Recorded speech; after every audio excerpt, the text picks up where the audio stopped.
पिछले एपिसोड में हमने देखा था कि जुनमुजी को यांग की एनर्जी मिल जाती है, जो एनर्जी उसे उसी मिस्टीरियस पैलेस के अंदर से मिली थी जिस पैलेस ने उसे मार्शल आर्ट वर्ल्ड के अंदर टेलीपोर्ट कर दिया था। लेकिन जुनमुजी को तो समझ ही नहीं आता कि आखिर ये पावर किस तरह की है और इसका इस्तेमाल कैसे किया जा सकता है, इसलिए वो अपनी पावर को बढ़ाने की कोशिश करने लगता है। साथ ही उसका एक दोस्त जिसका नाम गोंगजी था वो उससे कहता है, मैं जुए में अपनी होने वाली वाइफ अपने सारे के सारे पैसे हार चुका हूँ और उन लोगों ने तुम्हें वहां पर बुलाया है, अगर तुम वहां जाकर उन्हें हरा देते हो तो वो सारी की सारी चीजें मुझे वापस कर देंगे। इसलिए जुनमुजी ना चाहते हुए भी उसके साथ जाने के लिए मान जाता है, जिसके बाद यहाँ से ये एपिसोड शुरू होता है। तो इस एपिसोड की शुरुआत में जुनमुजी और गोंगजी जब आगे बढ़ रहे होते हैं तो उन्हें आसपास सारी चीजें एकदम वीरान दिखाई देती है, क्योंकि अभी कुछ देर पहले तो यहाँ पर बाजार था और इसके अंदर काफी सारे लोग थे, लेकिन एक ही सेकंड के अंदर वो सारे के सारे लोग कहीं अचानक से गायब हो गए होते हैं। ये देखकर तो वो दोनों भी हैरान कि अरे अचानक से सारे के सारे लोग यहाँ से कैसे गायब हो गए, कहीं यहाँ पर कुछ गड़बड़ी तो नहीं होने वाली है। तभी हम देखते हैं कि आसपास काफी सारे गुंडे बदमाश लोग मौजूद हैं, जिन्हें देखकर ही पूरा का पूरा बाजार खाली हो चुका था और अब उन लोगों को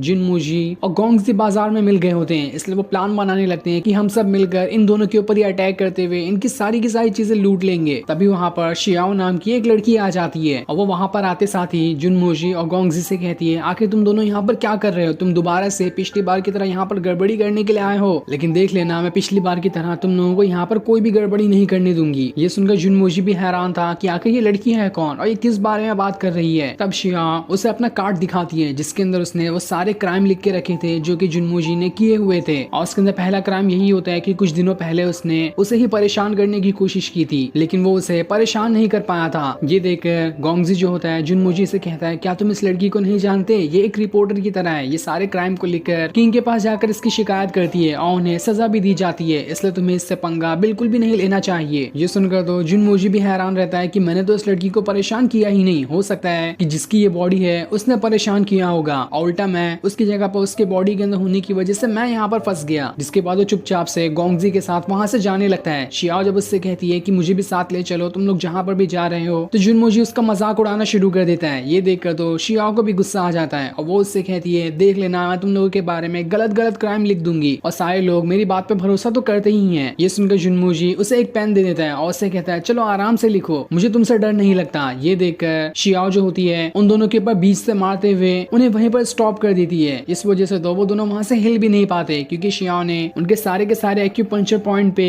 अटैक किया था, जिस वजह से उनकी पूरी बॉडी वहां पर जाम हो गई होती है। तब जुनमुजी शियाओ से कहता है, क्या तुम मेरे बारे में गलत क्राइम लिखना चाहती हो? मुझे तो ऐसा लगता है कि तुम मुझ में इंटरेस्टेड हो, तभी तो मेरे बारे में इतना सोचती हो और चारों तरफ मेरे ही आसपास घूमते रहती हो। जो सुनकर तो शियाओ को भी गुस्सा आने लगता है। वो उससे कहती है, क्या कहा तुमने? मैं कब से तुम्हारे अंदर इंटरेस्ट लेने लग गई? मैं तो बस इस शहर के अंदर क्राइम को कम करना चाहती हूँ और मेरा कोई इरादा नहीं है। तभी उसे सामने एक किलर दिखाई देता है जो कि वहीं पर छुपा हुआ था, इसलिए वो उसे मारना शुरू कर देती है। और उस किलर को तो देखकर जुनमुजी और गोंगजी जो होते हैं अपनी जान बचाकर वहां से भागना शुरू कर देते हैं, लेकिन अब सारे के सारे किलर वहां पर आने लगते हैं और जो सभी को वहां पर घेर लेते हैं। लेकिन शियाओ जो होती है उन सभी गुंडे बदमाशों को मार मार कर वहां से दूर फेंके जा रही थी, कोई भी उसके सामने ठीक तरह से टिक भी नहीं पा रहा होता है। ये देखकर तो जुनमुजी भी हैरान था कि शियाओ के पास तो काफी सारी पावर है, अगर ये मेरे साथ रहेगी तो मुझे तो किसी से भी फाइट करने की कोई जरूरत ही नहीं पड़ेगी, उल्टा यही सभी के ऊपर फाइट करते हुए उन्हें वहां से भगा देगी और मुझे अच्छा खासा आराम मिल जाएगा, इसलिए मुझे इसे अपने साथ रख लेना चाहिए। लेकिन तब सारे के सारे लोग, जब शियाओ का ध्यान एक बदमाश के ऊपर होता है तो बाकी सारे लोग जुनमुजी को घेर लेते हैं, इसलिए अब जुनमुजी को वहां पर अपनी यिंग और यांग की पावर को एक्टिवेट करना पड़ता है। इसलिए वो अपनी पावर को एक्टिवेट करते हुए उन सारे के सारे लोगों से फाइट करने के लिए तैयार हो जाता है, जहाँ वो सारे लोग एक साथ जुनमुजी के ऊपर अटैक करने की कोशिश करते हैं। लेकिन जुनमुजी तो उनसे कहीं गुना ज्यादा फास्ट होते हुए उन सभी के ऊपर ऐसा अटैक करता है कि वो तो उसके अटैक को समझ तक नहीं पा रहे होते हैं, और जुनमुजी बड़ी ही आसानी के साथ एक एक करते हुए सारे लोगों को वहां से उठा उठा कर दूर फेंके जा रहा था, क्योंकि उसकी यिंग और यांग की पावर काफी ज्यादा थी। वो एक ही किसी को घसीट के पंच मारता तो बहुत दूर जाकर गिर जाता है। इस वजह से देखते ही देखते जुनमुजी ने काफी सारे लोगों को वहां पर ठिकाने लगा दिया था और कोई भी उसके सामने ठीक तरह से टिक ही नहीं पा रहा होता है। कोई भी कितनी भी कोशिश क्यों ना कर ले, जुनमुजी तो रुकने ही नहीं वाला था और वो कोई भी मिलकर उसके ऊपर एक खरोच तक नहीं दे पाते हैं। जिसके बाद जुनमुजी सभी को उठा उठा कर दूर पटके जा रहा होता है और अब किसी के अंदर दोबारा हिम्मत नहीं बची थी कि वो जुनमुजी के ऊपर फिर से अटैक कर सके। तभी शियाओ के ऊपर एक बदमाश जो होता है अटैक करने वाला होता है, इसलिए गोंगजी वहां पर जाता है, लेकिन जैसे वो भाग रहा होता है उसका पैर फिसल जाता है, जिस वजह से वो उसी गुंडे के ऊपर गिर जाता है जो शियाओ को परेशान करने वाला था, इसलिए वो गुंडा वहीं पर बेहोश हो जाता है। ये देखकर तो शियाओ जुनमुजी भी हैरान थे कि अरे वाह, गोंगजी ने तो कमाल कर दिया यहाँ पर। जिसके जिसके बाद वो सभी वहाँ से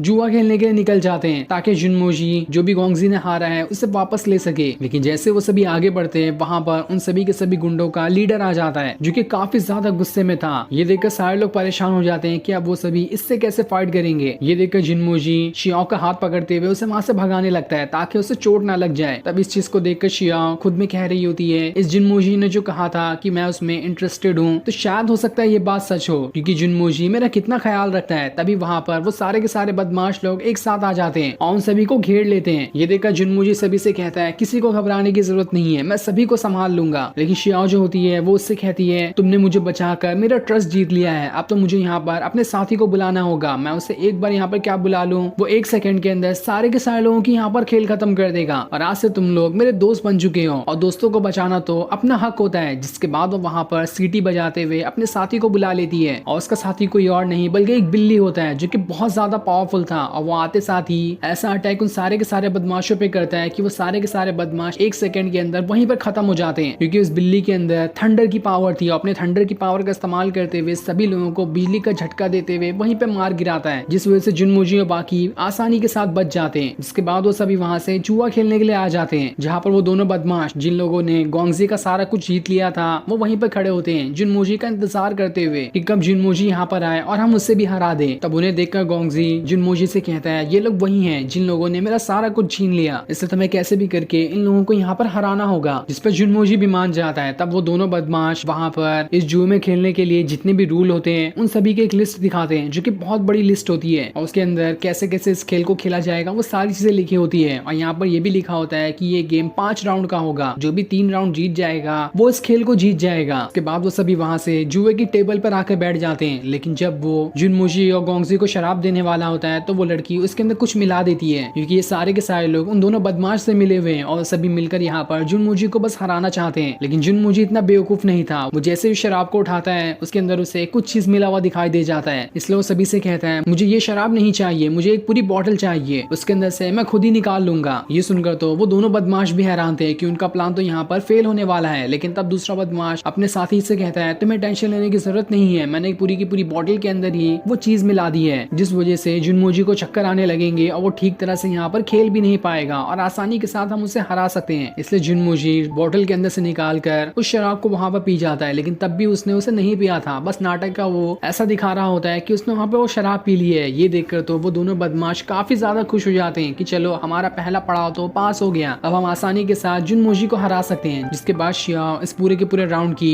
कमेंटेटर बन जाती है, साथ ही वो यहाँ की रेफरी भी रहेगी और कोई भी चीटिंग करेगा वो उसके बारे में सभी को बताएगी। तब दोनों बदमाश में से एक बदमाश जुनमोजी से कहता है क्या तुम जानते हो यहाँ पर मैच खेलने का पहला राउंड जो होता है उसमें एडमिशन फीस लगती है और वो एडमिशन फीस है 1000 सोने के सिक्के, इसलिए तुम्हें पहले वो पे करने होंगे, उसके बाद ही ये राउंड शुरू किया जा सकता है। अगर तुम्हें उसे नहीं पे करना है तो ठीक है, तुम्हारे बदले हम ही एडमिशन फीस पे कर देंगे, क्योंकि 1000 सोने के सिक्के इतनी बड़ी कीमत भी नहीं है। ये सुनकर जुनमोजी उससे कहता है क्या कहा, सिर्फ 1000 सोने के सिक्के, वो भी एडमिशन फीस, ये तो बहुत ज्यादा कम है। मैं यहाँ की एडमिशन फीस ही 5 लाख सोने के सिक्के देना चाहता हूँ, उसके बाद ही मैं यहाँ का राउंड शुरू करने वाला हूँ। ये सुनकर तो वो दोनों बदमाश भी हैरान थे। वो जुनमोजी से कहते हैं अगर ऐसी बात है तो ठीक है, हमने जो भी अपना प्राइस लगाया है वो सभी डबल कर देंगे। जिस पर जुनमोजी उससे कहता है मुझे प्राइस डबल नहीं चाहिए, मुझे तो बस इतना चाहिए कि जो भी गोंगजी हारा है वो सभी उसे वापस मिल जाए। ये सुनकर वो दोनों बदमाश भी इस चीज के लिए मान जाते हैं। लेकिन तब जुनमोजी उन सभी से कहता है हाल फिलहाल तो मेरे पास 5 लाख सोने के सिक्के क्या 5 चांदी के सिक्के भी नहीं है। ये सुनकर वो दोनों बदमाश जो होते हैं वो जुनमोजी से कहते हैं क्या तुम हमें पागल समझते हो, जेब में फूटी कौड़ी नहीं है और तुम यहाँ पर हमसे मैच खेलने के लिए आए। लेकिन तब जुनमोजी ने शांत करवाते हुए कहता है क्या तुम लोग नहीं जानते कि प्रिंसेस रीमू से मेरी एंगेजमेंट हो चुकी है और मैं इस राउंड में उसे ही दाव पर लगाना चाहता हूँ। उसकी कीमत तो कम से कम 1 मिलियन सोने के सिक्के होगी ही, जिसमें से आधा तुम एडमिशन फीस ले लेना और आधा तुम गोंगजी ने जो हारा है उसके ऊपर दाव लगा देना। अगर मैं जीत गया तो तुम्हें सारी की सारी चीजें मुझे वापस देनी होगी। ये सुनकर शियाओ जो होती है वो जुनमोजी से कह रही होती है कौन से ख्यालों में तुम गुम हो, तुम्हारी कब एंगेजमेंट हुई प्रिंसेस रीमू के साथ। लेकिन जुनमोजी उसे शांत करवाते हुए कहता है बस तुम मेरे पर भरोसा रखो, मैं यहाँ पर थोड़ा सा नाटक कर रहा हूँ ताकि मैं गोंगजी को उसकी हारी हुई सारी चीजें वापस कर सकूं। इसलिए शियाओ वहाँ पर शांत हो जाती है। तब प्रिंसेस रीमू की वजह से वो सारे लोग भी